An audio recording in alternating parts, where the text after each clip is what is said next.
Welcome into another edition of the Chris Monfiletto Show. The Lords taking on 10th-ranked Wabash this past weekend. And, Coach, we had a very good team come into McBride Field, and we saw some ridiculous-looking players out there, a couple huge tailbacks, some playmaking receivers.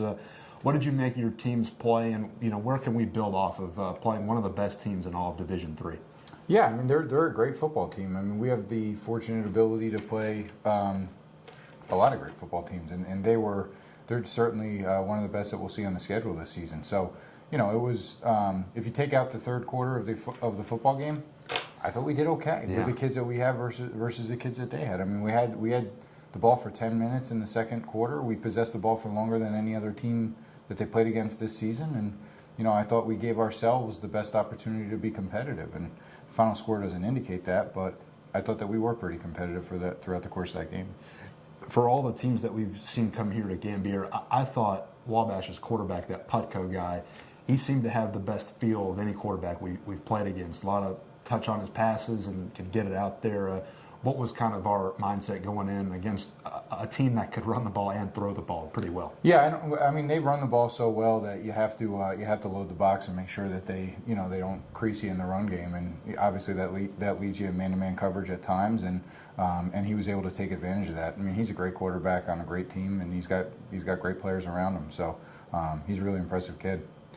For us, still searching for that first win and still battling out there. And can you give us a mindset state of where the guys are at mentally? We're more than halfway through the season, and where are you at too? And just trying to keep working and trying to find that way to get that first win. Yeah, I mean they're interested in getting better. They're interested in growing and having the opportunity to do that on the field. I mean, you want to see tangible results like wins and points and that sort of thing, turnovers and getting off the field on defense. But that hasn't happened for us. So they're competitive, so they want to win. Absolutely. And we haven't gotten a win yet, and that's frustrating, especially because sometimes we're doing things to ourselves rather than other teams doing things to us. But I'm having a great time. I mean, I love these guys, and we're having fun. We're improving every day in practice. We had the best week of practice that we had all season last week, and we need to continue to do that because it's not, it's about building a foundation of something that can sustain success for a long period of time. It's Absolutely. Not having an immediate gratification, and that's, I think that everybody sees the light at the end of the tunnel. Absolutely, Coach. Let's talk about our mindset going against ranked opponents. Do you stick to what you can do best, or are you throwing in wrinkles as well to maybe catch them off guard? Well, it's tough to throw in wrinkles against guys that are a lot faster than you. So a lot of times a trick play or something like that takes a while to develop, and you don't have a while to develop things against a team that's that good. So you got to get the ball out of your hands fast, and you got to make sure with misdirections and things like that, you're putting yourself in the best possible position to run the football and sustain the clock. So, we don't do anything differently than we normally do, aside from, especially against Wabash, we wanted to contain their run game, excuse me, as best as we possibly could. So that was it. But it's awesome to be able to play teams like Absolutely. That and to have them on the schedule. And ultimately, our guys, there's a lot of different schools that they look at coming out of high school, and we get the opportunity to play against the best in the country. So aside from it being a great education, they play the best football too. All right, Coach, let's look ahead to this week at Wittenberg. And can you compare and contrast what we saw against a really highly ranked team in Wabash compared to what we'll see of the Tigers this Saturday? Yeah, I mean, they're going to be very similar.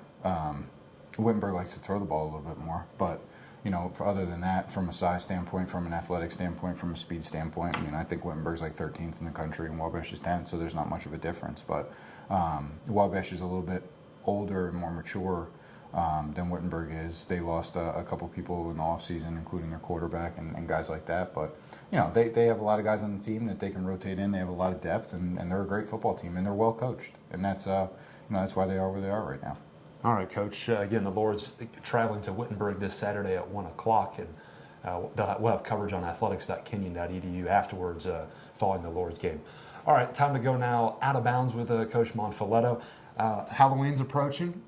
Growing up as a kid, what was your favorite costume that you liked putting on as a kid? We were talking about this on the way home. Coach, Coach Tracy was a football player every single Halloween, and I think my mom liked to dress me up a little bit more. So I guess I was Sherlock Holmes once. All right. Yeah, it was a good one. That's pretty good. Yeah, Ghostbusters a couple times. All right, Dan Aykroyd over here and Bill Murray, right? All right, Coach, my final question for you. Peyton Manning broke the NFL career touchdown pass. He's got 509 now, passing Brett Favre. When you look at a player, if you had one guy that you could pinpoint, I want the best quarterback or the best runner, the best wide receiver, what position would you pick for our team to have for the rest of your time here? What do you mean?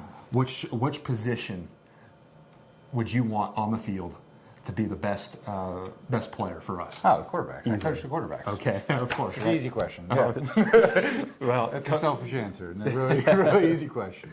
How so? How come? Oh, because he's the captain of the team. He's the coach on the field. He knows everything that's going on, and he steers the ship. So, you always want a great quarterback, but all those other positions are nice too. Absolutely. All right, Coach. Maybe not a tough one right there, folks, but thank you for your candidness, and good luck this weekend at Wittenberg. All right. Thanks. Yep. That was head football coach Chris Monfiletto. Another edition of his weekly show. We'll be back again next Monday and wrap up the Wittenberg game and continue to look at the Lord's football program. Signing off for the KSC, I'm Clayton Coffman. See you next week.